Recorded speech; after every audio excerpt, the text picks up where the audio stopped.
Warm welcome dear students. आज 10+1 के जो प्यारे प्यारे बच्चे हैं, अभी अभी 10th से 11th में शिफ्ट हुए हैं, आज उनका हम फिज़िक्स से लव प्यार डेवलप करेंगे। आज आप फिज़िक्स को अच्छी तरह बेटा अपने मन में बसा लेंगे। आज का जो लेक्चर है उसको एग्ज़ाम से कोई लेना देना नहीं है, पेपर में कुछ नहीं आना, इसलिए मैंने लिखा यूनिट 0। इसको मैं 0 नाम देता हूँ। पेपर में कुछ नहीं आना, लेकिन आज आपके मन में आएगा कि हम फिज़िक्स क्यों पढ़ना चाहते हैं, क्यों पढ़े फिज़िक्स। तो पहले फिज़िक्स का डेफिनेशन कि फिज़िक्स होती क्या है, क्या करती है, कहाँ कहाँ पे अप्लाई होती है। तो उसके लिए एनसीईआरटी ने एक चैप्टर दिया है जिसका नाम है फिजिकल वर्ल्ड, यानी फिजिक्स है क्या और इसका स्कोप क्या है। स्कोप मीन्स ये क्या क्या डिस्कस करती है।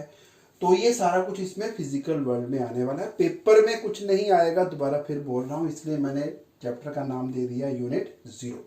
जहाँ से पेपर में आना शुरू होगा वहाँ से मैं शुरू करूँगा यूनिट 1, और ये सिर्फ हम आज का दिन ही पढ़ेंगे।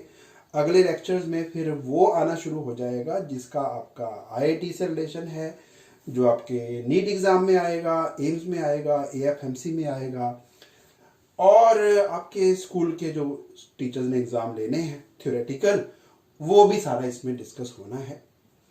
तो फिजिकल वर्ल्ड में सबसे पहले हमें डिफाइन करना है कि फिजिक्स है क्या।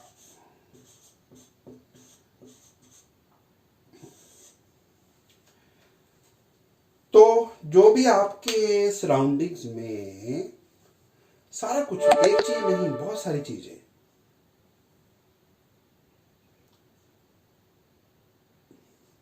जो भी आपके सराउंडिंग्स में, जैसे न्यूटन ने कहां से शुरू किया। न्यूटन को देखो, एप्पल तो पहले भी गिरता था। न्यूटन जो है वो ट्री से फॉलिंग एप्पल को देखता है कि ये एप्पल गिरा क्यों। चलिए, ज्यादा अच्छी फोटो नहीं बनी, कोई बात नहीं है। तो क्वेश्चन वाज कि ऐसा नहीं है कि चीजें नीचे नहीं गिरती, हर रोज गिरती हैं बेटा। आपके हाथ से कुछ छूट जाता है, मम्मा शोर मचाती हैं कि किचन में आपने ग्लास क्यों गिरा दिया, बट यू नेवर थिंक कि वो क्यों गिरा। तो एप्पल नीचे गिरा, न्यूटन ने सोचना शुरू किया कि नीचे क्यों गिरा, तो उसके पीछे क्या लॉजिक है, क्या फोर्सेस हैं, ऊपर को क्यों नहीं चला गया।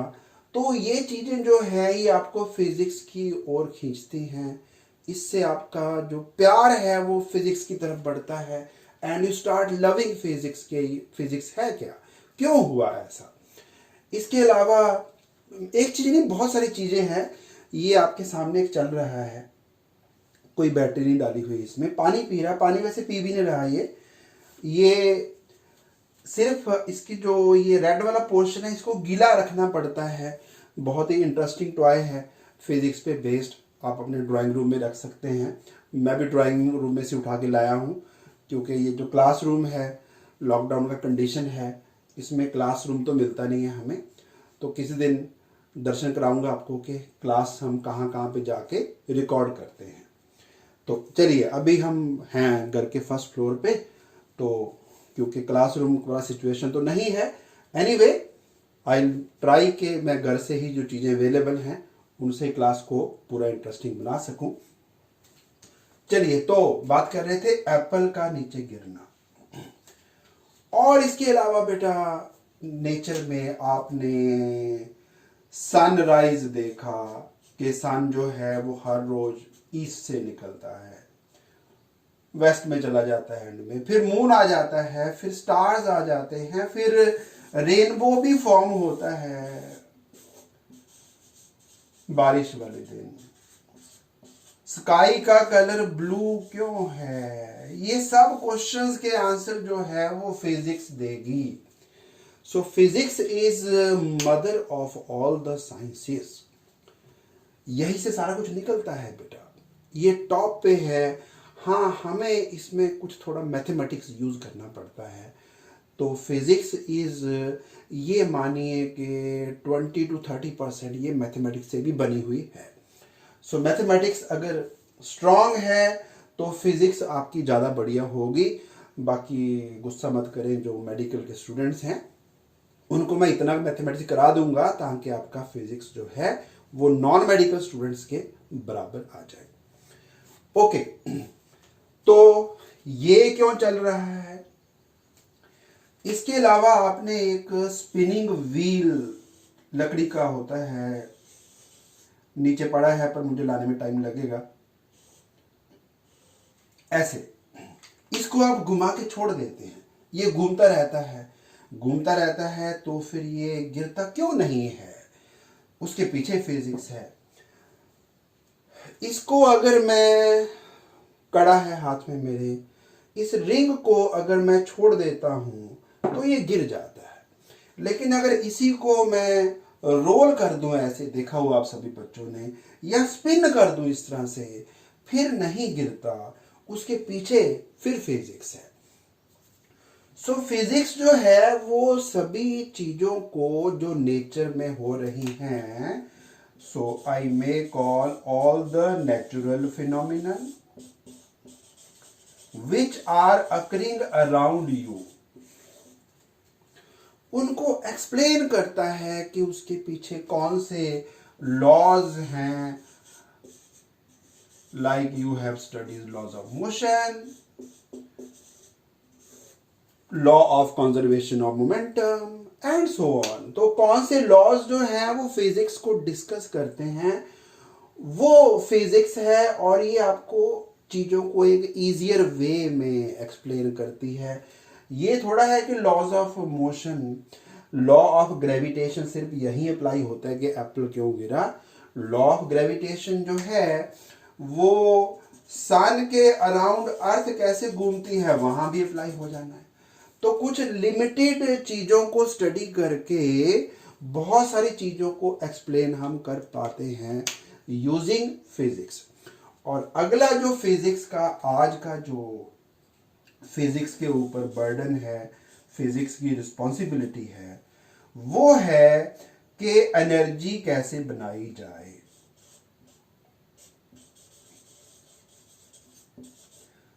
एनर्जी जो है वो काफ़ी नेचुरल हमारे पास रिसोर्सेज भी हैं, सनलाइट से आ रही है and so on, hydro electricity है, पेट्रोलियम है। लेकिन तब भी एनर्जी की हमें शॉर्टेज ही रहती है, लगा रहता है कि और ज़्यादा और ज़्यादा, क्योंकि हमने अपने जो रूटीन के रिक्वायरमेंट्स हैं, एसी है, मिक्सर है, माइक्रोवेव है, इतनी चीज़ें हमने इकट्ठी कर ली हैं, मटेरियलिज्म का ज़माना है, तो एनर्जी का रिक्वायरमेंट बहुत बढ़ गया है। पहले एक घर में एक ही पंखा होता था बेटा, आज हर बेडरूम में पंखा लगा हुआ है, हर रूम में एसी लगा लिया है हमने, कार में भी एसी ठोक दिया, कुछ छोड़ा ही नहीं है। क्लासरूम में जाएंगे वहाँ फिर एसी लगा हुआ है। तो बच्चे कहते हैं पानी भी ठंडा ही चाहिए, तो फिर वाटर कूलर भी लगाना पड़ गया जब इंस्टीट्यूट में आओगे आप। तो हमें एनर्जी का रिक्वायरमेंट बढ़ता ही जा रहा है, बढ़ता ही जा रहा है। पहले लोग कम ट्रैवल करते थे या साइकिल पे चले जाते थे, अब कहते हैं ट्रेन पे जाना है। कोई कहता मुझे तो और भी तेज पहुंचना, मैं तो प्लेन पे ही जाऊंगा, मैं तो भाई मुझे तो आधे घंटे में घंटे में पहुंचा दो बस। तो एरोप्लेन में जो फ्यूल लगता है, जो एनर्जी लगती है, वो ट्रेन के कंपैरिजन में 20 टाइम्स ज़्यादा हो जाती है बेटा। सो एनर्जी का रिक्वायरमेंट बढ़ता जा रहा है। सो दूसरा जो रिस्पॉन्सिबिलिटी है फिजिक्स की वो है कि एनर्जी जो है वो मास से कैसे बनाई जाए, जिसको हम सो कॉल्ड न्यूक्लियर रिएक्शन से बनाते हैं।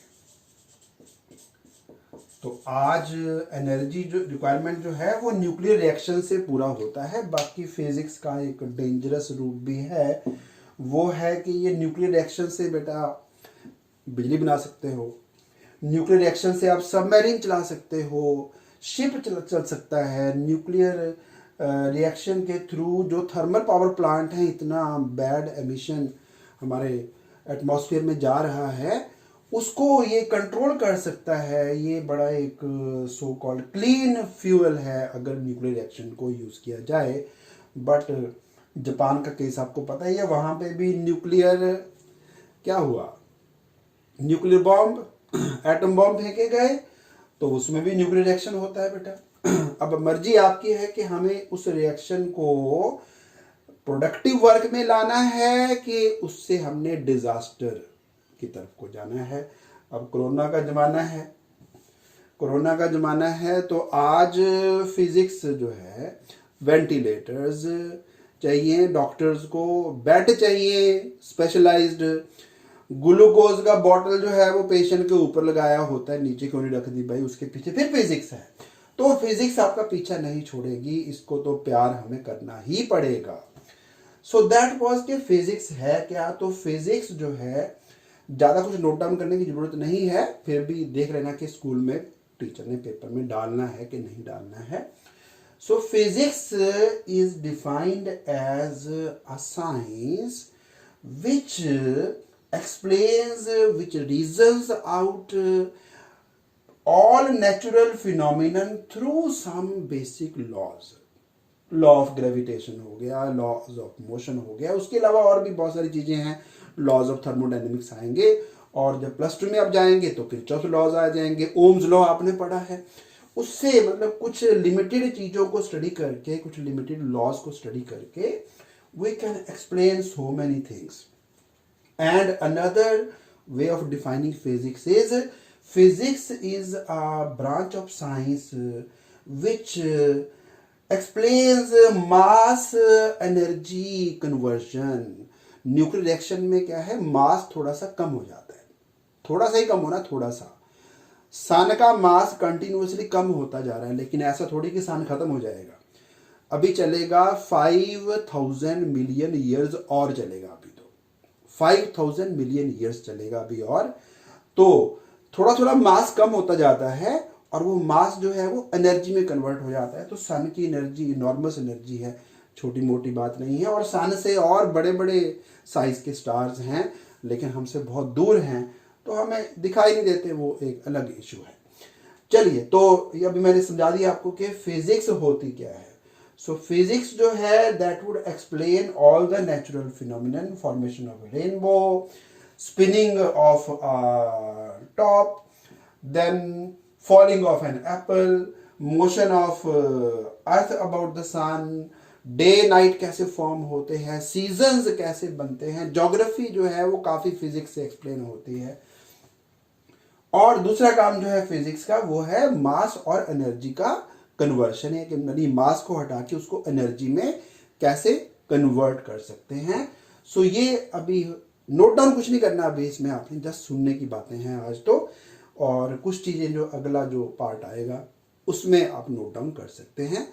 तो अभी फिजिक्स है क्या, क्लियर हो गया सभी बच्चों को। अब हम डिस्कस करते हैं कि फिजिक्स जो है वो कौन से दो मैकेनिज्म पे, दो प्रिंसिपल्स पे चलती है। तो अगले पार्ट से आप नोट डाउन करना शुरू कर देंगे। बट एग्जाम में टीचर से पूछना कि आना है कि नहीं आना है, टीचर बोलेगा तो कर लेना भाई, ज़्यादा मुश्किल काम तो है नहीं, इसमें कोई मैथमेटिक्स नहीं कराऊंगा आज मैं, आज जस्ट थ्योरेटिकल बातें हैं। मैथमेटिक्स शुरू होगा नेक्स्ट लेक्चर से, जब हम यूनिट्स एंड मेजरमेंट डिस्कस करेंगे, वो फिर एग्जाम में आना शुरू हो जाता है। तो इसलिए मैंने दोबारा फिर बोल रहा हूं, चैप्टर का नाम दे दिया है यूनिट 0। पेपर में आने के चांसेस हो सकता है 1 नंबर क्वेश्चन आ जाए, कोई पता नहीं है, कोई टीचर डाल भी सकता है, बट 70 में से 1 मार्क आप देख सकते हैं इसकी वेटेज क्या है। चलिए, अब फिजिक्स जो है वो 2 थ्योरीज पे चलती है वाइडली स्पीकिंग। एक है थ्योरी ऑफ यूनिफिकेशन और दूसरा बोलते हैं थ्योरी ऑफ रिडक्शनिज्म। यूनिफिकेशन का मतलब है, यूनिसाइकिल सुना हुआ आपने ना, यूनि मतलब 1, यानी एक हम थ्योरी से या एक लॉ से, मैं आपको क्योंकि क्लास 9th में आपने ना laws of gravitation, law of gravitation बोल देते हैं, चलिए लॉ ऑफ ग्रेविटेशन पढ़ा। ग्रेविटेशन स्पेलिंग गलत हो गए, law of gravitation. Law of gravitation जो है कि 2 मासेस जो हैं m1 m2, उनमें कुछ डिस्टेंस था r, so they attract each other with the force equal to G को आपने बोला था gravitational constant, product of mass is m1 m2 upon r square. ये फोर्स का फॉर्मूला था, इसको हमने न्यूटन्स लॉ ऑफ ग्रेविटेशन भी बोला था। तो ये फोर्स का फॉर्मूला था। इससे हम इसी एक लॉ से क्या क्या एक्सप्लेन कर देंगे। इससे हम नंबर 1 अर्थ के अराउंड सैटेलाइट्स का मोशन वो डिस्कस हो जाएगा। इसके बाद हमने जो रॉकेट्स भेजने हैं ऊपर, उसमें फिर इसको स्टडी करना पड़ेगा कि भाई दूसरे प्लेनेट पे जाके या मून पे जाके जब चंद्रयान ने लैंड करना है तो वहां पे ग्रेविटी का फोर्स कितना होगा। Again same laws are used. इसके बाद मैंने आपको शुरू में बता दिया भाई एप्पल का जो गिरना है वो लॉ ऑफ ग्रेविटेशन से एक्सप्लेन होगा। तो सैटेलाइट्स का मोशन, प्लैनेट्स का मोशन, जो सन है वो भी अपनी गैलेक्सी के अराउंड घूमता है बेटा।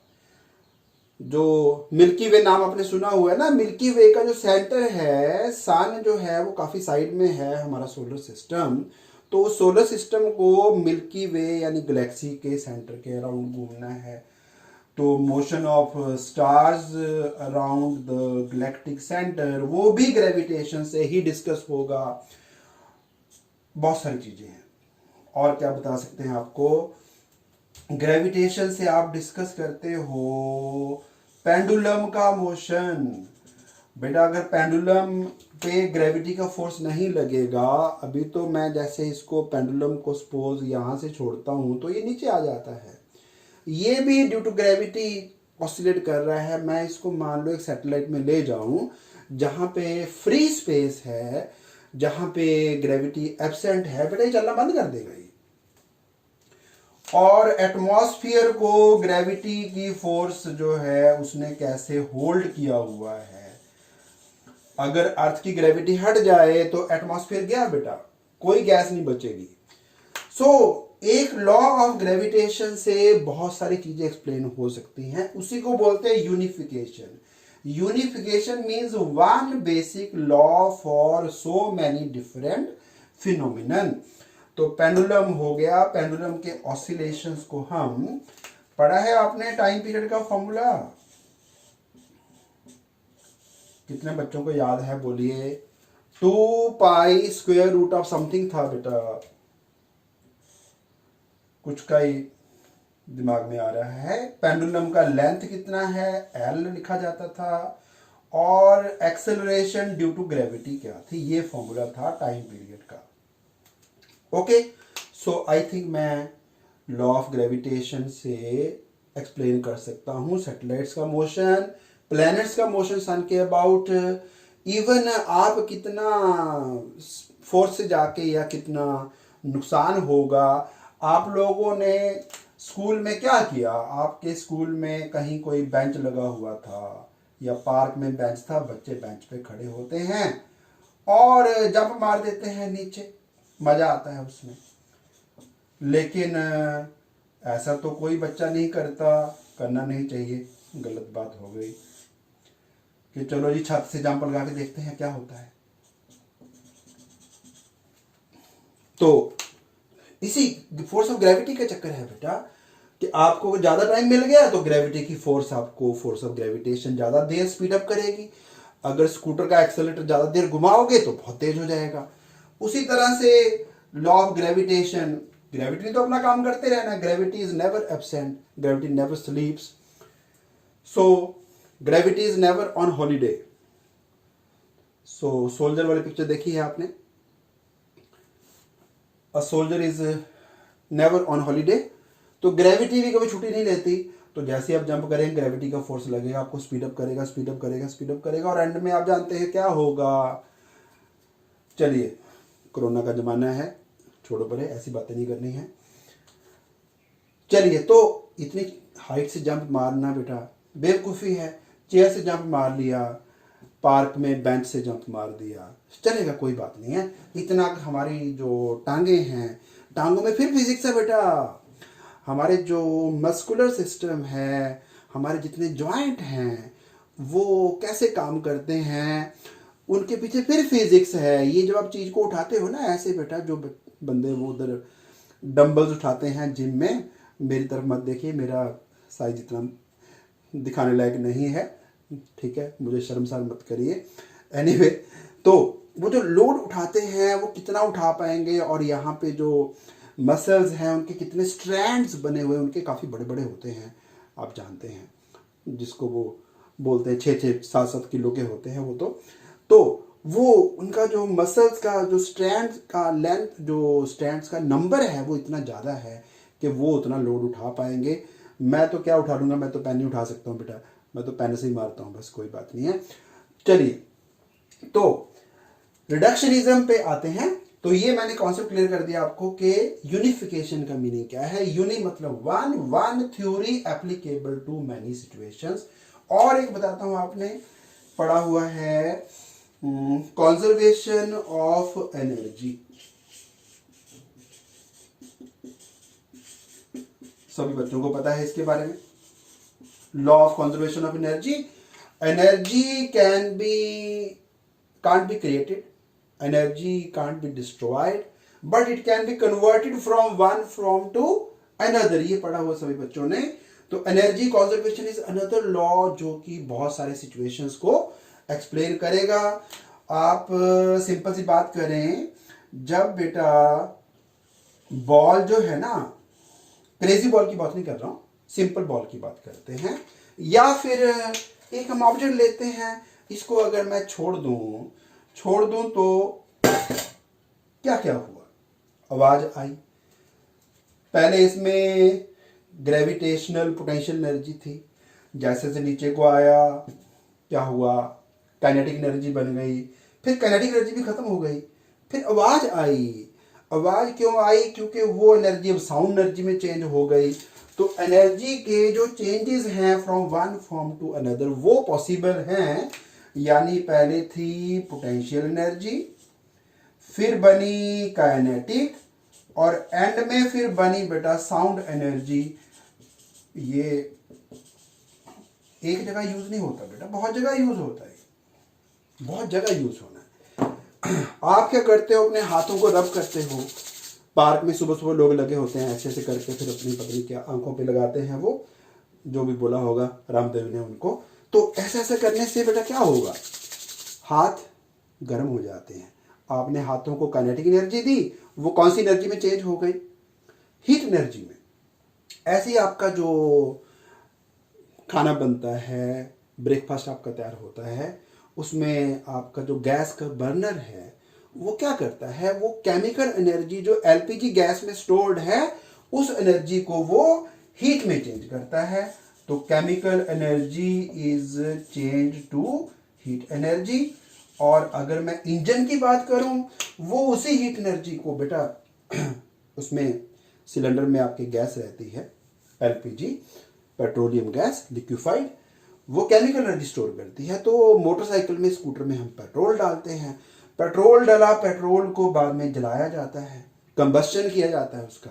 तो इंजन के अंदर कंबस्चन होता है, कंबस्चन के बाद आपका पहिया घूमता है बेटा। पहिया घूमना जी इज मैकेनिकल एनर्जी। तो पहले केमिकल एनर्जी से हीट एनर्जी बनी, इंजन ने हीट एनर्जी को कन्वर्ट कर दिया किसमें, मैकेनिकल एनर्जी में। तो ये सारा कुछ जो है वो कंजर्वेशन एनर्जी से एक्सप्लेन हो रहा है। तो ये तो मैं अभी कुछ एग्जांपल्स दे रहा हूं, बाकी लिस्ट तो बेटा खत्म नहीं होनी, लिस्ट इज एंडलेस। तो एक लॉ से मल्टीपल सिचुएशंस को एक्सप्लेन करना उसको बोलते हैं यूनिफिकेशन। अब ये दूसरा कॉन्सेप्ट क्या है, रिडक्शनिज्म किसको बोलते हैं। रिडक्शनिज्म मतलब रिड्यूस करना। रिड्यूस करना मतलब एक आपके पास कॉम्प्लेक्स प्रॉब्लम है, जैसे कि ये भी अभी एक कॉम्प्लेक्स सिस्टम है। इसको अगर हम ओवरऑल देखें भाई, तो ये लग रहा है बच्चों को कि पानी पी रहा है ये, जबकि पी नहीं रहा। मैंने इसका जो ये ना रेड वाला पोर्शन है, इसको मैंने गीला कर दिया था आपके यहाँ लाने से पहले। तो हो सकता है थोड़ी देर में ये बंद भी हो जाए, लेकिन अगर यहाँ पे पानी डाल के रखेंगे तो ये पूरा दिन चलता है बिना किसी बैटरी के, कभी बंद नहीं होगा। हाँ, बस ध्यान रखना यहाँ पे पानी जो है वो डालना है आपने डिस्टिल्ड वाटर। बेटा जो हम आरओ सिस्टम से लेते हैं पानी वो डिस्टिल्ड नहीं है, वो वाला पानी क्या है, उसमें सॉल्ट्स हैं, उसमें मिनरल्स हैं जो हमारी बॉडी को चाहिए फंक्शन करने के लिए। इसमें डिस्टिल्ड वाटर डालना पड़ता है। तो आज डिस्टिल्ड था नहीं, अभी मैंने सिंपल डाल दिया, गलती कर दी मैंने। डिस्टिल्ड वाटर इसलिए क्योंकि वाटर जब इवेपोरेट होगा तो फिर ये ठंडा होगा। इसका जो ऊपर वाला बल्ब है जो कि एक फेस की तरह बनाया गया है, तो ठंडा होने से गैस का प्रेशर होता है कम, प्रेशर कम होने से वो जो लिक्विड है ग्रीन वाला वो उठता है ऊपर को, और उसके पीछे फिर एक और कॉन्सेप्ट लगेगा, concept of centre of mass. तो हमने ये एक प्रॉब्लम है, आपके दिमाग में आते ही क्वेश्चन आया होगा कि ये कैसे चल रहा है। तो फिजिक्स में ऐसे ही है, क्वेश्चन आते हैं दिमाग में कि ये क्यों हुआ, एप्पल क्यों गिरा।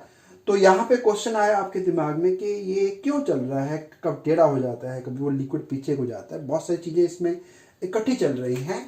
तो एक कॉम्प्लेक्स प्रॉब्लम को, एक कॉम्प्लेक्स सिचुएशन को अगर हम रिड्यूस कर ले into multiple task, multiple task इसमें जैसे यूज हो रहा है, vaporisation leads to cooling, vaporisation leads to cooling. एक तो ये फिनोमिनन आ रहा है इसमें।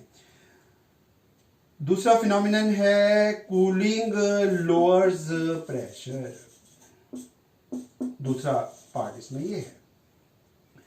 तीसरा पार्ट है कि जो जब लिक्विड ऊपर को राइज करेगा तो इसमें इसका नीचे को गिरना जो है उसमें concept of centre of mass है, बाद में पढ़ाऊंगा, अभी इसकी टेंशन मत लेना। Concept of centre of mass, centre of mass मतलब हर चीज के अंदर एक पॉइंट होता है जहां पे उसका सारा मास लगता है कि यहाँ पे पड़ा है। तो अगर मैं इसको छोड़ दूं पेन को तो ये अपने आप नीचे को आता है। इसका सेंटर ऑफ मास हमेशा पॉइंट ऑफ सस्पेंशन के नीचे रहना चाहता है। तो यहाँ पे सारा मास पड़ा है इसका। अगर मैं पेन को इधर से पकड़ूंगा तो ये वाला पॉइंट इस पॉइंट के नीचे आ जाएगा। तो पॉइंट ऑफ सस्पेंशन के सेंटर ऑफ मास में हमेशा नीचे आ जाना है। तो इसमें कॉन्सेप्ट सेंटर ऑफ मास भी यूज होता है। तो सेंटर ऑफ मास का कॉन्सेप्ट कराऊंगा, आगे चैप्टर आएगा रोटेशनल मोशन, वहां पे इसको हम डिस्कस करेंगे। चलिए, इसके अलावा इसमें फोर्स ऑफ ग्रेविटी का रोल भी है। ग्रेविटी नहीं होगी तो ये काम नहीं करेगा। और इसके अलावा रोटेशनल मोशन, इसको इस पॉइंट के अबाउट घूमना है, रोटेशनल मोशन। नहीं भी मेरे पे अटैक मत करना। चलिए, तो एक प्रॉब्लम को हमने कई सारे छोटे छोटे छोटे प्रॉब्लम में इसमें डिवाइड कर लिया। इसको हम बोलते हैं reductionism. A complex problem is reduced to so many simple simple simple problems.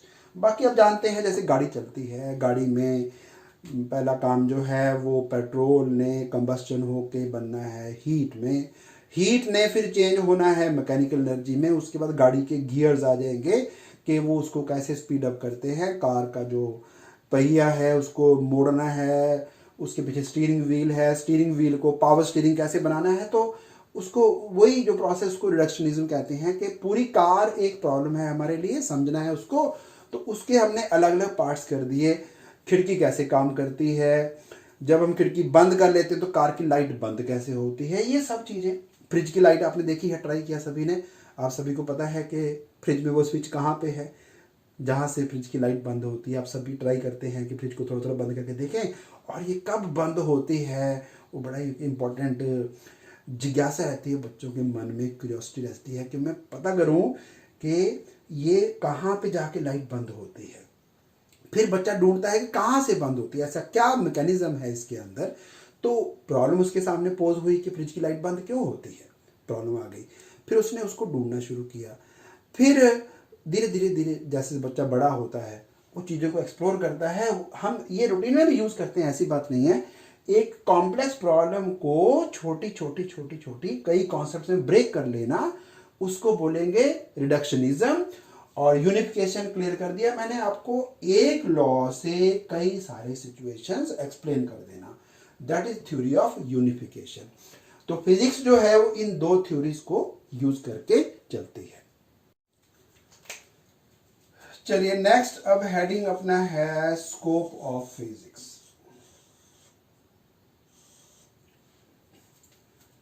कि फिजिक्स कहां कहां यूज होती है। तो इसको पहले तो मैं आपको दो क्लासिफिकेशन मेनली बता देता हूं। एक फिजिक्स का पार्ट है मैक्रोस्कोपिक। बेटा माइक्रोस्कोप वर्ड सुना हुआ है आपने। माइक्रो मीन्स बहुत छोटा छोटा, उसको बोलेंगे माइक्रोस्कोपिक फिजिक्स। मैक्रोस्कोपिक फिजिक्स जो है वो बड़ी बड़ी चीजें जैसे प्लैनेट्स हैं, सन है, गैलेक्सी है, वो मैक्रोस्कोपिक फिजिक्स उसके अंडर आता है।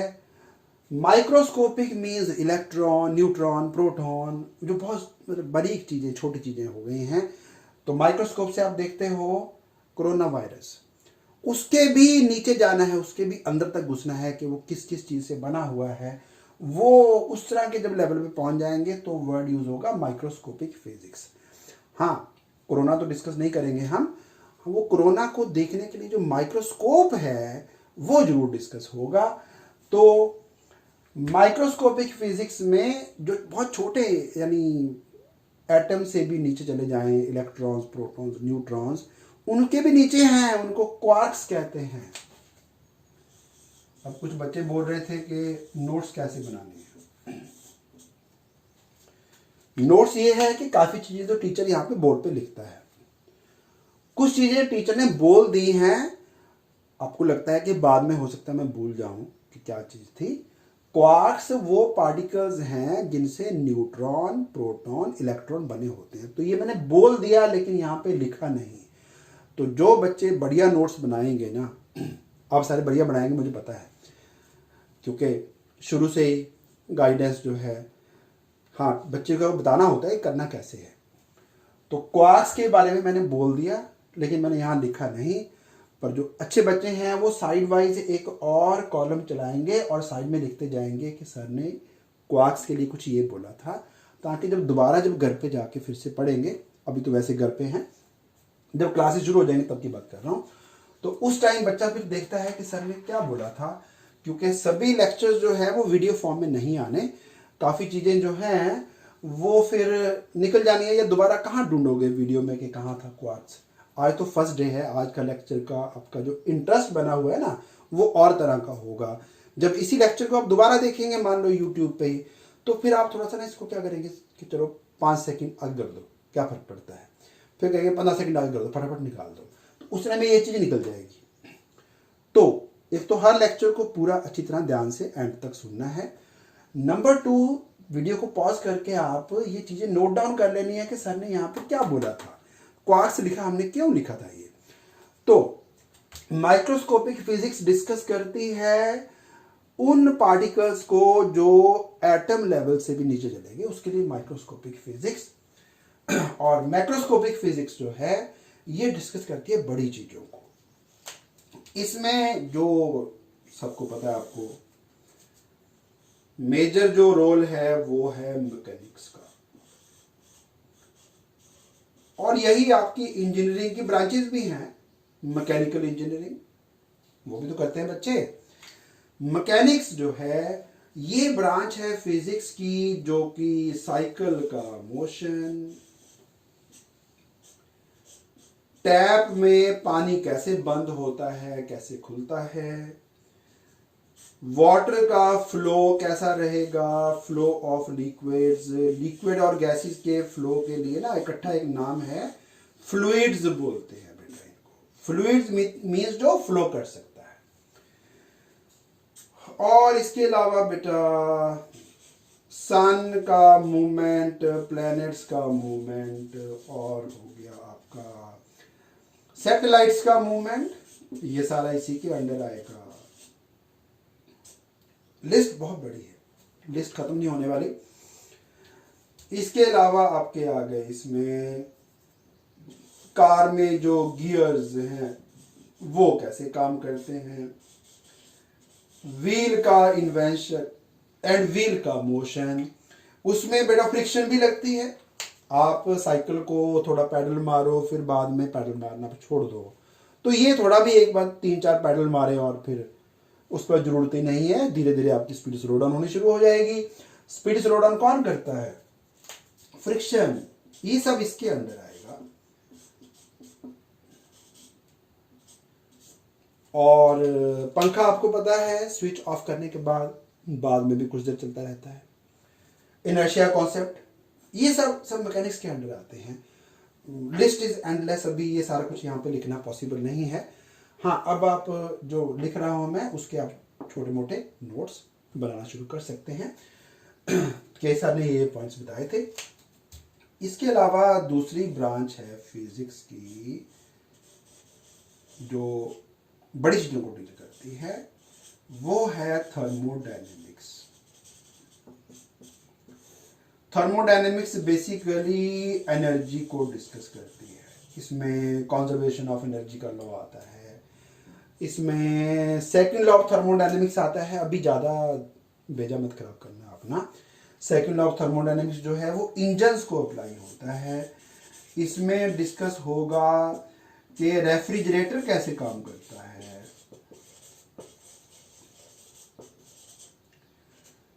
और बहुत सारी चीज़ें। आप बैलून को ब्लो करते हो तो उसके अंदर प्रेशर, वॉल्यूम, टेम्परेचर वगैरह कैसे कैसे चेंज होंगे, वो सारे थर्मोडायनेमिक्स के अंडर आएंगे।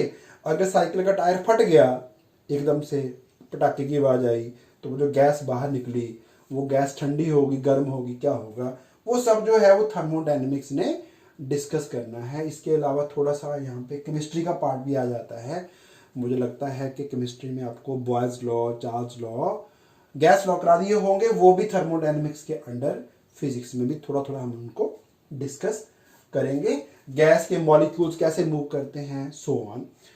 और इसके अलावा जो है थर्मल एक्सपेंशन, ये कुछ चीज़ें जो हैं वो मतलब गर्म होने के साथ जो भी चीज़ें लिंक्ड हैं वो सारी हम थर्मोडायनेमिक्स में डिस्कस करेंगे। नेक्स्ट बड़ा पार्ट आता है फिर ऑप्टिक्स।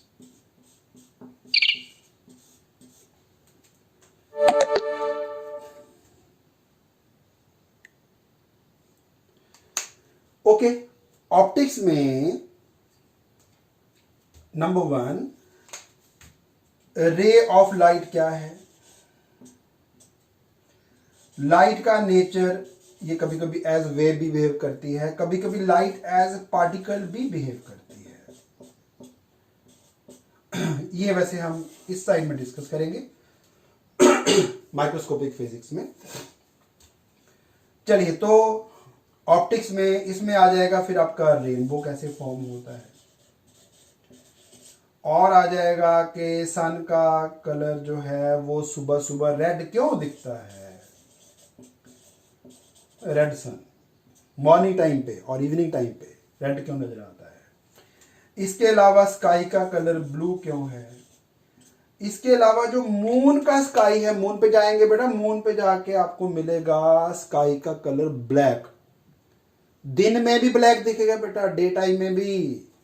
दिन में स्काई ब्लैक, दिन में क्या क्या दिखेगा आपको, अगर आप मून पे चले जाएंगे, मून पे जाएंगे बेटा, दिन में आपको दिखेगा सन, और आपको दिखेंगे दिन में ही स्टार्स। वो बोलते हैं ना दिन में तारे दिखा दूंगा, तो बेटा मून पे जाके दिखते हैं वो। तो वो बंदा आपका भला कर रहा है, वो कह रहा है आपको मैं मून पे भेज दूंगा, दिन में तारे दिखा दूंगा। मतलब मून पे जाएंगे तो डे टाइम में वहां पे सन भी दिखेगा, स्टार्स भी दिखेगा। इसके अलावा बेटा आपको अर्थ भी दिखाई देगी दिन में। चलिए, तो अब आते हैं हम माइक्रोस्कोपिक पार्ट पे। माइक्रोस्कोपिक फिजिक्स क्या है, तो इसमें डिस्कस होंगे इलेक्ट्रॉन्स। इसमें मैंने बोला डिस्कस होगा पार्टिकल, नेचर ऑफ लाइट।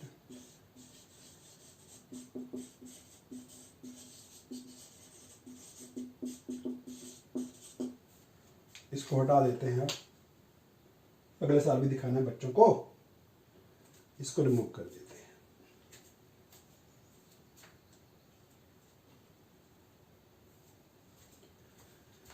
चलिए, नेचर ऑफ लाइट जो है, लाइट वेव भी है, लाइट रे भी है। अभी ज़्यादा टेंशन मत लेना, पढ़ेंगे हम जाके +2 में। और लाइट जो है वो पार्टिकल भी है। कुछ फिनोमेनन ऐसे हैं लाइट के जो पार्टिकल नेचर से एक्सप्लेन हो पाएंगे। ओके, सो लाइट का पार्टिकल नेचर जो है वो माइक्रोस्कोपिक पार्ट ऑफ फिजिक्स में एक्सप्लेन होगा। इसके बाद आप डिस्कस करेंगे कि जब हम ट्यूबलाइट की बात करें, ट्यूबलाइट जो है उसमें एक लो प्रेशर पे गैस भरी होती है, तो लो प्रेशर गैस में से एक करंट पास होता है, तो वो लाइट एमिट कैसे करती है, फ्लोरेसेंस फिनोमिनन, ये सब जो है, कैथोड रेज सुना है आप लोगों ने, ये सब डिस्कस होता है माइक्रोस्कोपिक पार्ट में। कैथोड रेज हो गई। इसके अलावा एक पार्ट फिजिक्स का और है, वो हमें डिस्कस करना है कि आज जो आपके पास इलेक्ट्रॉनिक्स +2 पढ़ाया जाएगा, ये भी, ये एक पार्ट है जो कि यानी +2 में आपको पढ़ना है। एक तो ऑप्टिक्स पढ़ना है, एक हमें माइक्रोस्कोपिक फिजिक्स जिसमें इलेक्ट्रॉन्स, न्यूक्लियर रिएक्शंस,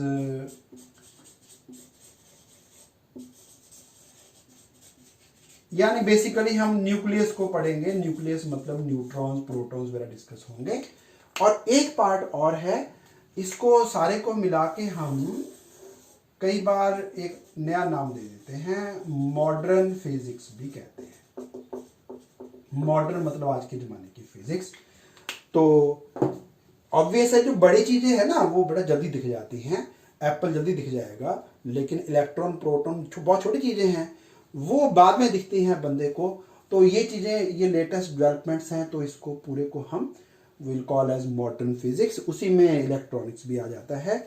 इलेक्ट्रॉनिक्स मतलब जो सिलिकॉन है, उसकी चिप जो है, जो आपके कंप्यूटर में, आपके मोबाइल में, और जो ये टेक्नोलॉजी के थ्रू आप देख पा रहे हैं हमें, इन सब में बेटा इलेक्ट्रॉनिक्स यूज़ होता है। तो ये सारा मॉडर्न फिजिक्स का पार्ट है। तो लाइट भी बड़ा इंपॉर्टेंट है, लेकिन लाइट पे जल्दी काम होना शुरू हो गया, क्योंकि मैं दिख तो रहा ही हूँ सभी बंदों को, जो भी घर में मेरे घूम रहे हैं सबको नजर आ रहा हूँ। तो फोटोग्राफी हो गई, वो सभी जगह आपकी जो टेलीस्कोप है, माइक्रोस्कोप्स हैं, वो सारे ऑप्टिक्स के अंडर कवर होते हैं। ये चीज़ें जो है वो बहुत अंदर जाके घुसने वाला ज्ञान है, तो ये थोड़ा लेट शुरू होता है ये चीज़ें। तो ये आज जो है, मतलब काफ़ी चीज़ें तो अभी अंडर डेवलपमेंट हैं। अभी भी आपने सुना है LED, लाइट एमिटिंग डायोड। आपकी जो स्ट्रीट लाइट है, आपके मोहल्ले में जितने भी लाइटें लगी हुई हैं, अभी रिसेंटली देखा आपने, वो सारी लाइटें जो हैं वो पहले उनमें एक बल्ब लगा होता था येलो कलर का, जिसको बोलते थे सोडियम वेपर लैंप। आज वो हट गया बेटा, आज सोडियम वेपर लैंप है ही नहीं। आज यहाँ पे लगे हुए हैं LED, लाइट एमिटिंग डायोड। तो टेक्नोलॉजी जो है वो हमें यहाँ तक ले आई है कि अब हम ज़्यादा लाइट ले सकें कम एनर्जी को यूज़ करके। तो ये सारा जो है ये आता है मॉडर्न फिजिक्स में। अगला सेक्शन है बेटा फिजिक्स, टेक्नोलॉजी और सोसाइटी, ये कैसे सारे इंटरलिंक्ड है या क्या इनमें कोरिलेशन है। तो दोनों तरह से चलता है बेटा। पहला जो है, सोसाइटी में जैसे जैसे नीड्स बढ़ती हैं, तो फिजिक्स जो है उसके अकॉर्डिंग टेक्नोलॉजी डेवलप करता है।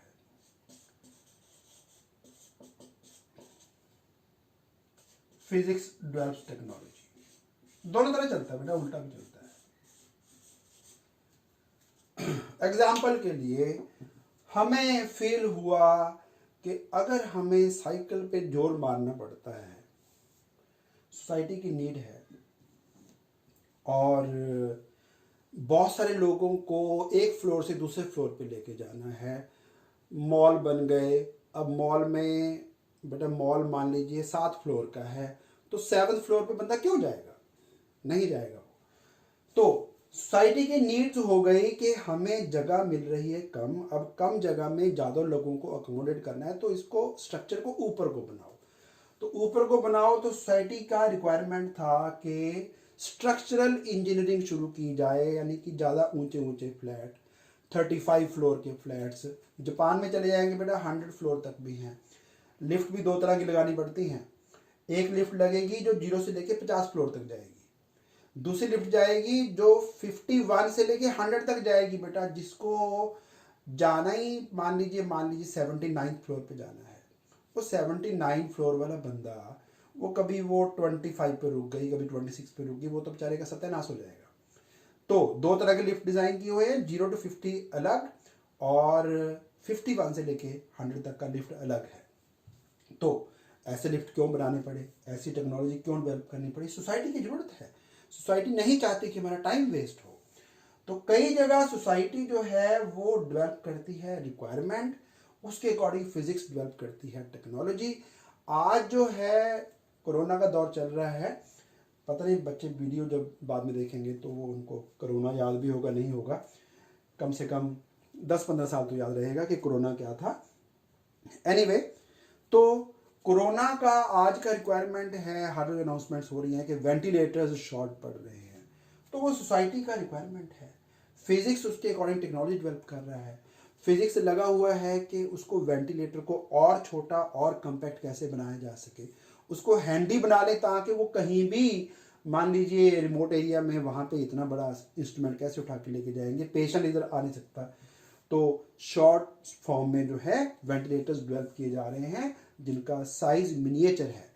बाकी वो रिक्वायरमेंट तो रहेगा रहेगा, साथ में ऑक्सीजन गैस का सिलेंडर लगेगा, वो इशू लगे हैं।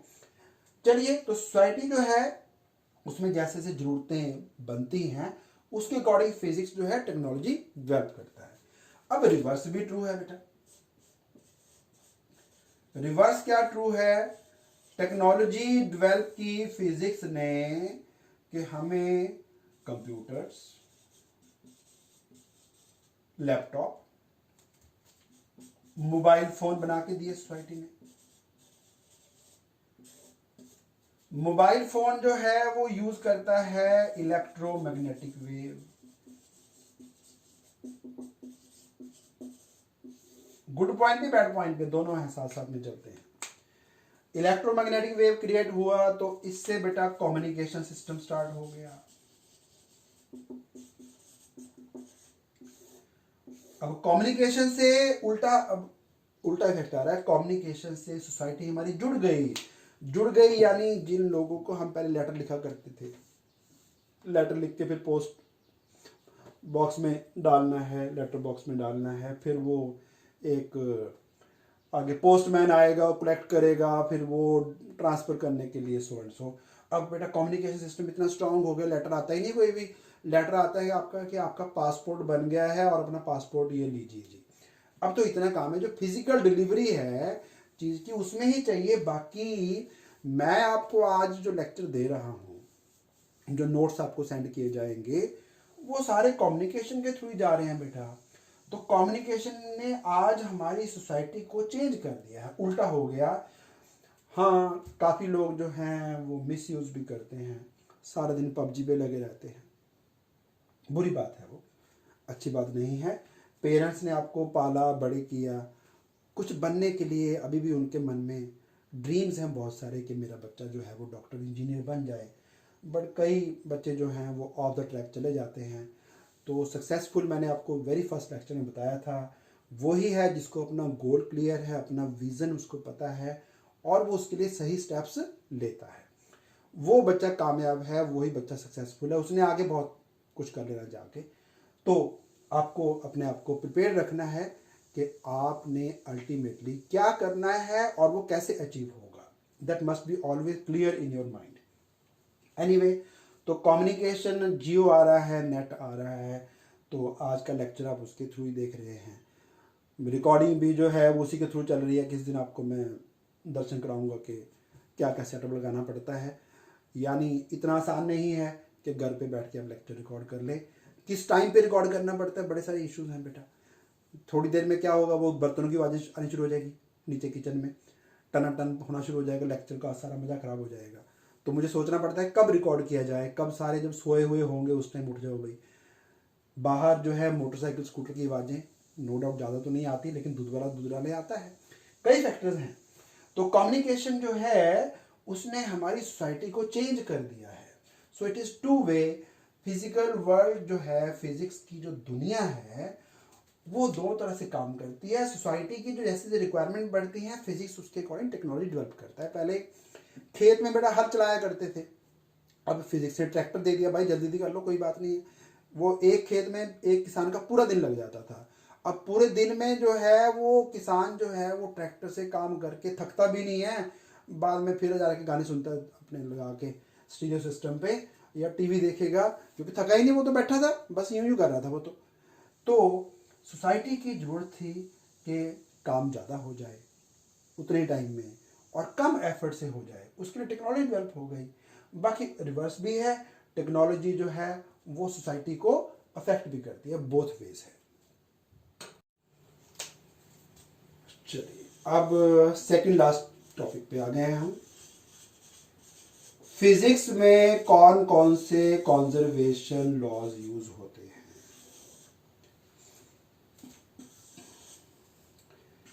पहला है law of conservation of momentum. Momentum पढ़ा है सभी बच्चों ने? अभी ज़्यादा वैसे इस पे ज़्यादा जोर नहीं देना आपने। मोमेंटम मतलब मास इनटू वेलोसिटी। मोमेंटम मतलब अगर आपकी तरफ को बेटा एक स्कूल में क्या होता है, बच्चा एक साथ साइकिल पे आ रहा होता है, तो सामने जो दूसरा उसका फ्रेंड है ना, वो अपनी टांगे जो है वो खोल के खड़ा हो जाता है कि आजा भाई तेरे को देख लेते हैं, क्योंकि साइकिल जब आएगा तो हमें पता है हम उसको पकड़ के रोक लेंगे। ओके, अब बच्चा साइकिल पे नहीं आ रहा, आपके सामने एक ट्रक आ रहा है, क्या आप खड़े होंगे? नहीं होंगे, क्योंकि ट्रक का क्या ज़्यादा है? मास ज़्यादा है। मास ज़्यादा है तो मोमेंटम ज़्यादा है। और चलिए आगे। अब अगर कभी कभी हम क्या करते हैं, मॉर्निंग असेंबली में दिल नहीं लगता, जो प्रिंसिपल बोल रही होती है वो हमें सुनने में मज़ा नहीं आता कि क्या बोल रही है ये, तो हम क्या करते हैं, जो बच्चा पीछे बैठा है ना, जैसे लड़की बैठी है, वो नेक्स्ट वाली लड़की की ना चुटिया को ऊपर उठा के ऐसे धीरे धीरे धीरे धीरे देखेगी कब तक उसको फीलिंग नहीं आती। ओके, एक और बच्चा जो है वो उंगली से ही लगा होता है कि चलो यार कुछ ऐसे बना के देखते हैं। ऐसे वाले बच्चे भी होते हैं, ये बना के देखेंगे। वैसे उसको इसका नॉलेज नहीं है बच्चे को, बेचारे को, वो अलग इशू है, लेकिन बना के देखता है क्योंकि ये ऐसा उसने किसी को बनाते देखा था। चलिए किसी ने ये बना दिया, और किसी किसी बच्चे ने क्या किया कि जो आगे बच्चा बैठा है ना, उसके इधर से उठाया एक छोटा सा पत्थर, छोटा सा नो डाउट, वो उठा के उसके सिर में मारा ताकि वो थोड़ा डिस्टर्ब हो, ताकि उसकी डिस्टर्बेंस का मजा लिया जाए। क्योंकि प्रिंसिपल की बातें तो इंटरेस्टिंग थी नहीं, वो तो वैसे ही लगी हुई थी कि कल हमारे स्कूल में ये होने वाला है, वो होने वाला है, छोड़िए। तो इसने पत्थर मारा इसके, तो ये पीछे मुड़ के देखेगा तो थोड़ा हम इसको एंजॉय करेंगे। एनीवे, बड़ा जितने मास पत्थर की है, जितनी स्टोन की मास थी उस छोटे स्टोन की, उतने ही मास का जब बुलेट आता है तो बच्चे डरते ही नहीं? डरते हैं। तो मोमेंटम में दो चीजें होती हैं, मास कितना, मैंने साइकिल और ट्रक का कंपैरिजन दे दिया, दूसरा वो कितनी वेलोसिटी से आ रहा है मास। ये वाला पत्थर जो है कम स्पीड से आया था, नुकसान नहीं हुआ, लेकिन इतने ही मास का जब बुलेट आएगा तो फिर ये बच्चा जो है वो आपको यहां पे मिलेगा बेटा, समझे ना? तो मोमेंटम में मास एंड वेलोसिटी दो चीजें होती हैं। तो ये जो कंजर्वेशन है इसका मतलब है कि जब दो चीज़ें आपस में आके टकराती हैं या जुड़ जाती हैं, वो अलग इशू है कि टकराने पे क्या हुआ। बस और कार की टक्कर हो गई तो उसमें जो सिचुएशन है वो क्या बनने वाली, उसमें लॉ लगता है कंजर्वेशन ऑफ मोमेंटम। इसके अलावा एक कंजर्वेशन ऑफ एंगुलर मोमेंटम भी होता है, बाद में डिस्कस करेंगे इसको। एंगुलर मोमेंटम मींस ये मोमेंटम है लीनियर मोशन का, स्ट्रेट लाइन के लॉन्ग मोशन हो। एंगुलर मोमेंटम जो है ये होता है कंजर्व्ड इन रोटेशनल मोशन, जैसे पंखे का बाद में घूमते रहना, इनर्शिया के साथ थोड़ा लिंक्ड है no doubt. Angular momentum means जिसमें एंगल कवर होता हो, सर्कुलर मोशन, साइकिल का पहिया। तो मैंने बताया था आपको कि ये अगर मैं वैसे ही यहाँ पे रखता हूँ गिर जाता है, लेकिन अगर मैं इसको रोल कर देता हूँ ऐसे, फिर ये नहीं गिरता, क्योंकि इसका एंगुलर मोमेंटम जो है वो अपने आप को कंजर्व रखना चाहता है। बाकी डिटेल में कराऊंगा बाद में जब चैप्टर आएगा रोटेशनल मोशन। तीसरा जो लॉ है वो है कंजर्वेशन ऑफ एनर्जी। ये पढ़ा हुआ, इसके बारे में ज्यादा बात नहीं करूंगा। और एक लॉ और यूज होता है कंजर्वेशन ऑफ चार्ज। बेटा 4 लॉज हैं जिसके थ्रू, कंजर्वेशन लॉज, जिसके थ्रू फिजिक्स चलता है। तो इनको भी नोट डाउन कर लीजिए, एग्जाम में आ सकता है। Name the 4 laws, 4 conservation laws which are applicable in physics. तो अब लास्ट पार्ट पे आते हैं। चलिए, अब लास्ट पार्ट है बेसिक फोर्सेस इन नेचर।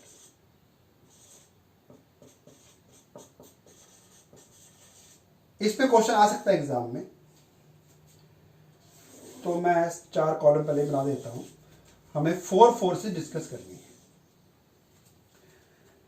जितने भी फोर्स थे नेचर में, फ्रिक्शन हो गई, कोई भी और फोर्स जो है वो इन चारों में से किसी एक फोर्स या कुछ फोर्सेस का वो कॉम्बिनेशन होती है। तो first of all gravitational force या फोर्स ऑफ ग्रेविटेशन। ये फोर्स आप जानते हैं 2 मासेस में लगती है, डिस्टेंस उनमें r होता है, m1 m2 लिख लेते हैं। फोर्स का फॉर्मूला मैं लिख चुका हूं इसी वीडियो में, g m1 m2 bye r²। ये फोर्स हमेशा अट्रैक्टिव होती है। ये force inverse square law means force is inversely proportional square of distance को ओबे करती है। ये वीकेस्ट फोर्स ऑफ नेचर है। वीकेस्ट इतनी वीक कि जब एक डेस्क पे ना 2 बच्चे बैठे होते हैं, एक ये बैठ गया और एक ये बैठ गया, एक ही डेस्क पे बैठे हैं 2 बच्चे। होप डायग्राम मेरा समझ आ गया होगा। 2 बच्चे एक ही डेस्क पे बैठे हैं, तो ऐसा तो नहीं कि जो मेरा पड़ोसी बच्चा है वो जब बैठा मेरे पास, तो मेरे ये बाल जो है बाजू के जो ऐसे गिरे हुए थे वो ऐसे खड़े हो गए कि फोर्स लगा दिया उसने मेरे पे। नहीं, इतनी वीक फोर्स है कि ये जब दूसरा बच्चा मेरे पास बैठेगा तो मेरे बाल को भी अट्रैक्ट तो करता है, नो डाउट, लेकिन ये बाल जो है बाजू के ये खड़े नहीं होंगे उसके कारण, ये मुझे पता है। हाँ, लेकिन एक जो अपना टीवी था पुराना डब्बा टीवी, अब तो धीरे धीरे फेज आउट हो गया, कुछ लकी बच्चों के पास अभी भी होगा। कुछ ऐसा था, यहाँ पे स्क्रीन हुआ करती थी, इसके पास जब जाते थे तो ये कुछ कुछ होता था, कुछ कुछ होता है। तो ये टीवी जो है ये बाल खींचता था, लेकिन ये बच्चा मेरे बाल नहीं खींचता, क्योंकि बच्चे ने मेरे पे लगानी है कौन सी फोर्स? Gravitational force. ये वीकेस्ट फोर्स ऑफ नेचर है। इतनी वीक है ये तो बेटा, हम जो फोर्स फील कर रहे हैं ना ड्यू टू ग्रेविटी, कि मेरा वेट है या मैं छत से छलांग लगा दूंगा तो कुछ हो जाएगा, वो तो अर्थ का मास बहुत बड़ा है, इसलिए फोर्स मेरे पे जो अर्थ ने लगाई वो काफ़ी ज़्यादा है। इतनी ज़्यादा भी नहीं है लेकिन ठीक ठीक सी है, लेकिन वो फोर्स सिग्निफिकेंट है, यानी फील की जा सकती है। लेकिन बच्चे ने जो बच्चे ने फोर्स लगाई वो आपको फील नहीं होनी, वो फोर्स बहुत कम है। ओके, तो ये है वीकेस्ट फोर्स ऑफ नेचर। यहाँ पे अब टीवी को हम कर देते हैं रब, और इसकी जगह मैं लिख देता हूँ दूसरी फोर्स का नाम, जिसका नाम है इलेक्ट्रोमैग्नेटिक फोर्स। चलिए, ये होगी, पहले मैं इसको डिस्कस कर दूं पूरा। वीकेस्ट फोर्स ऑफ नेचर है, हमेशा अट्रैक्टिव रहेगी, इनवर्स स्क्वायर लॉ को ओबे करती है। और एक बात आती है कि फोर्स कहाँ तक अप्लाई होती है, तो इसका रेंज जो है वो बहुत बड़ा है, बहुत दूर से अप्लाई होती है बेटा, बहुत दूर मतलब अर्थ और सन के बीच का डिस्टेंस सोच लो।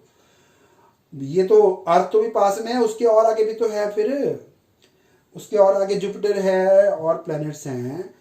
तो इस फोर्स का जो रेंज है कि कहाँ कितनी दूर तक ये फील होती है वो बहुत ज़्यादा है। अब आते हैं दूसरे फोर्स पे, ये भी आपने इसके बारे में ट्राई किया हुआ है, पढ़ा हुआ है, इलेक्ट्रोमैग्नेटिक फोर्स। आप सभी ने क्या ट्राई किया हुआ है, आप सभी ने अपने ड्राई हेयर में कॉम्ब को घुमा के पेपर के पास लेके आते हैं, तो पेपर पीसेस को वो खींचती है कॉम्ब, तो वो इलेक्ट्रोमैग्नेटिक फोर्स है। ये फोर्स होती है बिटवीन टू चार्जेस। चार्जेस को फिजिक्स में क्यू लिखते हैं, Q1 Q2, उनके बीच में लगेगी। ये फोर्स अट्रैक्टिव थी, ये अट्रैक्टिव भी होती है, और बेटा रिपल्सिव भी होती है, जानते हैं आप सारे। ओके, तो अट्रैक्शन रिपल्शन, हाँ मैग्नेटिक फोर्स भी इसी के अंदर आती है क्योंकि सेम प्रॉपर्टीज हैं और ये आपस में इंटरलिंक्ड भी हैं, इलेक्ट्रिसिटी और मैग्नेटिज्म, इसलिए इकट्ठा नाम रखा हुआ है इलेक्ट्रोमैग्नेटिक फोर्सेस। अट्रैक्टिव भी होगी, रिपल्सिव भी होगी। मैग्नेट जो है आप जानते हैं, एक मैग्नेट जो है दूसरे मैग्नेट को नॉर्थ साउथ करेंगे तो अट्रैक्ट करेगा, नॉर्थ नॉर्थ करेंगे तो रिपेल करेगा। अट्रैक्टिव रिपल्सिव दोनों होती हैं। इनवर्स स्क्वायर लॉ यहां भी लगता है, लेकिन ये वीकेस्ट फोर्स नहीं है। ये फोर्स जो है ये स्ट्रॉन्गर है।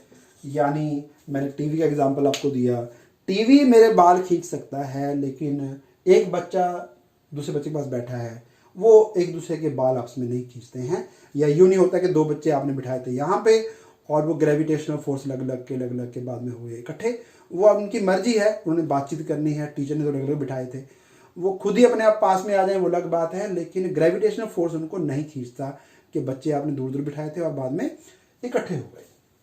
ओके, तो स्ट्रॉन्गर फोर्स है, इससे ये काफी ज्यादा स्ट्रॉन्गर है। मैं अभी रेशो लिखने वाला हूं कि कितने टाइम स्ट्रॉन्गर है। देन रेंज जो है वो इसका भी लॉन्ग है, लेकिन इतना लॉन्ग नहीं है, यानी लगता है दूर तक। इलेक्ट्रॉन और न्यूक्लियस के बीच का फोर्स आप जानते हैं कितना डिस्टेंस होता है, ज्यादा डिस्टेंस नहीं है।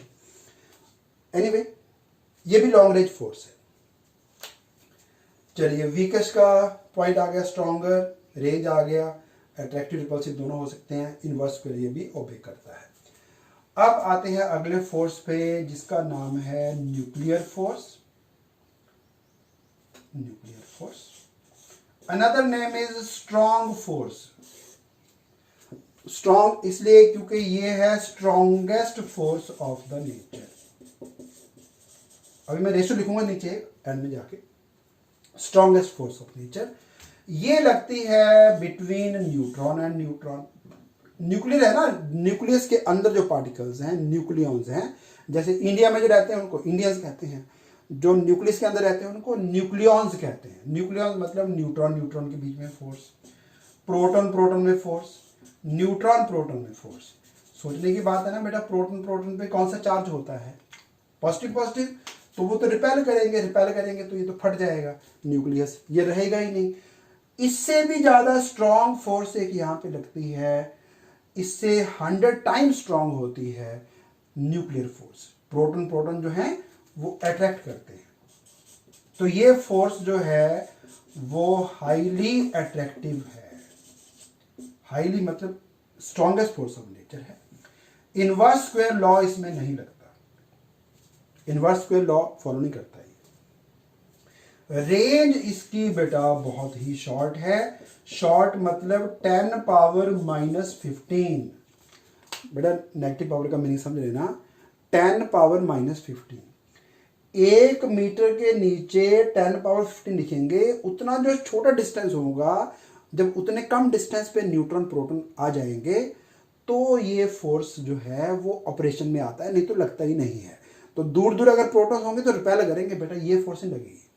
इसका रेंज बहुत ही छोटा है, 10 पावर -15 मीटर। अब लास्ट इज वीक इंटरेक्शंस या वीक फोर्सेस।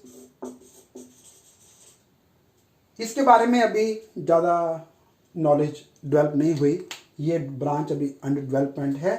तो जैसे मैंने बताया, न्यूट्रॉन प्रोटॉन इलेक्ट्रॉन वो और छोटे पार्टिकल्स के बने होते हैं, उनको क्वार्क्स कहते हैं।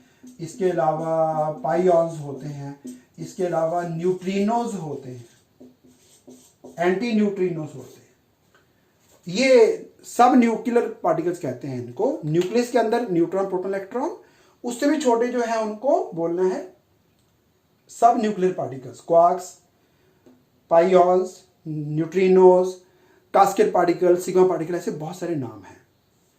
तो इनमें जो इंटरेक्शन होता है उनको बोलता है वीक फोर्सेस। अभी इसके बारे में ज़्यादा नॉलेज नहीं है, ये ब्रांच अंडर डेवलपमेंट है। तो फोर्स नो डाउट ये भी अट्रैक्टिव होती है, ये भी शॉर्ट रेंज की है, लेकिन अभी मैं ज़्यादा डिटेल्स नहीं लिख पाऊंगा इसके, क्योंकि ये ब्रांच अभी अंडर डेवलपमेंट है। चलिए तो एक बार जरा नोट डाउन कर लेंगे सारा कुछ, और मुझे थोड़ा सा मिटाना पड़ेगा फिर उसके बाद। तो ऐसा करते हैं, सिर्फ ऊपर की लाइन रद्द कर लेते हैं बस। ओके, अब मुझे लिखना है कि इन फोर्सेस का कंपैरिजन, यानी कौन सी सबसे स्ट्रांग है, कौन सी वीकेस्ट है। वैसे तो हमने नाम तो लिखा weak force, but weak force का मतलब ये नहीं कि वीकेस्ट है। Weakest force is force of gravitation. अब मैं एक रेशो लिख रहा हूं, वो रेशो आपको एग्जाम में पूछी जा सकती है, ऑब्जेक्टिव में भी पूछी जा सकती है। वो रेशो क्या है? अगर हम ग्रेविटेशन को साइज देते हैं बेटा 1, तो इलेक्ट्रोमैग्नेटिक फोर्सेस का जो साइज है वो 10 पावर 36 आएगा। इससे 10 पावर 36 टाइम स्ट्रॉन्गर है। इससे 100 टाइम स्ट्रॉन्गर बेटा ये वाला फोर्स है। तो इसमें 100 मतलब 2 जीरो और ऐड कर दो, 10 पावर 38। और वीकेस्ट फोर्स नहीं है, ये मैंने बोला था, वीकेस्ट इज ग्रेविटेशन। इसका जो रेशो बनता है अगर हम 1 से कंपेयर करें तो इधर आएगा बेटा 10 power 25। Weakest force, strongest force. लेकिन यानी इनको अगर नंबर करना हो तो वीक से शुरू करें तो 1 2 3 4, ये सबसे स्ट्रॉन्गेस्ट है। ये तीसरे नंबर पे है, वो दूसरे नंबर पे है, और ये पहले नंबर पे है। ये वीकेस्ट फोर्स है। तो आज के लिए इतना ही। नेक्स्ट क्लास में जो कराऊंगा उसमें असली फिजिक्स शुरू हो जाएगी, जो कि आपके एग्जाम परफॉर्मेंस को डिटरमिन करती है। आज जस्ट थ्योरी थी कि फिजिक्स होती क्या है, कहाँ कहाँ यूज होगी, और कौन कौन से फोर्सेस इसमें डिस्कस होते हैं, कौन कौन से कंजर्वेशन लॉज लगते हैं, और फिजिक्स का स्कोप क्या है। होप कि आपने लेक्चर को एंजॉय किया होगा। अगर अच्छा लगा तो आप जानते हैं क्या करना है। अगर दूसरों के काम का है तो शेयर कर दीजिए, और चैनल को करिए सब्सक्राइब, ताकि अगर आपको वीडियो अच्छा लगा तो आगे के भी आपको आते रहेंगे अपने आप updates. So thank you for watching, have a nice day.